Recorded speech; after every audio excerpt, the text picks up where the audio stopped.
जैसे ही हमारी बच्चियों की प्यूबर्टी आ जाती है तो हर माँ की चिंता का यही कारण बन जाता है कि उसके जो प्यूबिक हेयर हैं उनको कैसे रिमूव करें।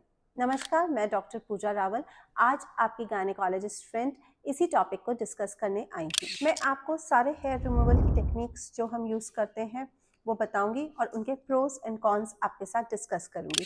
फिर आपकी चॉइस है कि आप क्या यूज़ करना चाहते हैं। नंबर 1 जो सब लोग यूज़ करते हैं वो है रेज़र से हेयर रिमूवल। अब रेज़र बहुत चीप पड़ता है, घर के कंफर्ट में आप इसको यूज़ कर सकते हैं, पर इससे एक तो सरफेस हेयर ही रिमूव होता है, अंदर के हेयर नहीं रिमूव होते, ग्रोथ फिर से जल्दी से आ जाती है और इनग्रोथ हेयर का भी डर रहता है। इससे किसी किसी को एलर्जी भी हो सकती है और इन्फेक्शन भी हो सकता है और इचिंग भी हो सकती है बाद में। तो हमेशा एक नया रेज़र यूज़ करें, क्लीन रेज़र यूज़ करें और shave in the direction of the hair growth. Next method है क्रीम्स। अब क्रीम्स में होते हैं केमिकल्स और प्यूबिक एरिया जो भी हमारा है वो बहुत ही सेंसिटिव स्किन होती है वहाँ की, तो ये है तो पेन फ्री मेथड। आप अप्लाई कीजिए और 15-20 मिनट बाद आप हेयर रिमूव कर दीजिए। पर इसमें क्या होता है, इससे आपको एलर्जी हो सकती है, सेंसिटिविटी हो सकती है, इन्फेक्शन हो सकता है और बर्निंग भी हो सकती है। So the tip is don't use them regularly, use them after a patch test only और वही क्रीम्स यूज करिए जो इंटीमेट एरिया के लिए रिकमेंडेड हैं। अब थर्ड ऑप्शन जो है जिसको सोच के ही डर लगने लगता है वो है वैक्सिंग। इतना पेन बर्दाश्त करना तो हर किसी के बस की बात नहीं है, पर फिर भी अगर आप पेन को बेयर कर सकते हैं तो ये एक तरीका है जिससे सरफेस से ही नहीं बाल अंदर से भी रिमूव होता है और ग्रोथ जल्दी नहीं होती है, पर इससे स्किन डैमेज भी हो सकती है, बर्न भी हो सकती है और फॉलिकुलाइटिस भी हो सकता है।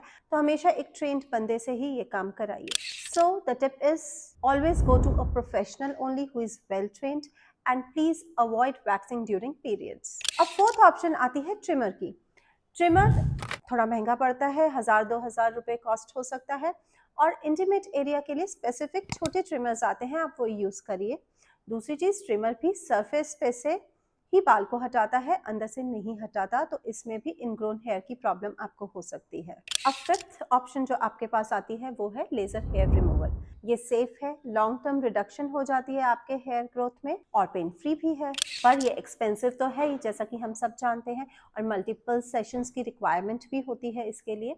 And the tip is to get it done from a trained professional who is expert in his field. मेरे हिसाब से सबसे सेफ ऑप्शन है ट्रिमिंग, अगर आप घर के ही कंफर्ट में करना चाहते हैं, क्योंकि इसमें स्किन डैमेज नहीं होती और पेन भी इतना नहीं होता है। लेज़र हेयर रिमूवल भी एक बहुत अच्छी ऑप्शन है उन लेडीज़ के लिए जिनकी हेयर ग्रोथ बहुत ज़्यादा है और जिनके इनग्रोन हेयर की भी प्रॉब्लम होती है। और एक मिथ जो सबके दिमाग में ये रहती है कि प्यूबिक हेयर हटाना बहुत ज़रूरी है टू मेंटेन प्रॉपर हाइजीन, ये बिल्कुल गलत है। आपकी हाइजीन आपके प्यूबिक हेयर रिमूवल से डिसाइड नहीं होती, आप अपने इंटीमेट एरिया को कितना क्लीन रखते हैं उससे डिसाइड होती है। अगर आप प्यूबिक हेयर रिमूव कर रहे हैं तो इन बातों का ज़रूर ध्यान रखिए।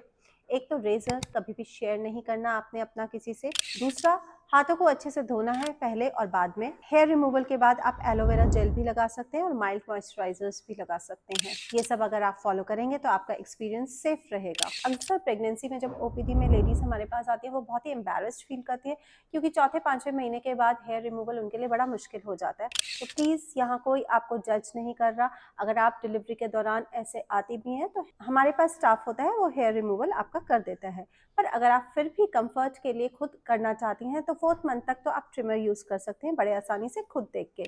बट बाद में 5th-6th मंथ ऑनवर्ड्स बड़ा मुश्किल हो जाता है, क्योंकि आपकी बेली आगे आ जाती है तो आपको किसी की हेल्प लेनी ज़रूरी है।